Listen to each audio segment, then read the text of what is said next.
I want to tell you why I believe he was. In Luke chapter 23, verse 44 and 45, it says, "It was now about noon, and darkness came over the whole land until 3 in the afternoon." I want you to remember these numbers. About noon to 3 p.m., darkness came over the land. And the Bible says, "For the sun stopped shining." This is the report by Luke in chapter 23. Then if I compare this with Matthew chapter 27, it says, "When Jesus had cried out again in a loud voice, he gave up his spirit. At that moment, the curtain of the temple was torn in two from top to bottom.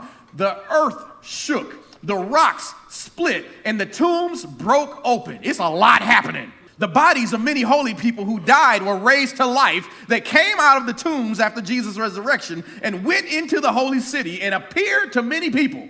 Now look, there's a lot of stuff that happened. You telling me that the sun quit shining? You telling me there was this massive earthquake? You telling me dead people came back to life and walked back into the city? Now look, somebody else had to see it too. Somebody else did.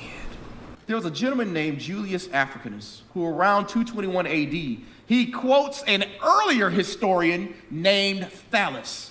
And Thales in his writing was trying to explain how darkness just showed up for 3 hours on this random day. And in the writing, it says, "On the whole world there pressed a most fearful darkness, and the rocks were rent by an earthquake, and many places where in Judea and other districts were thrown down. This darkness, as appears to me without reason, an eclipse of the sun."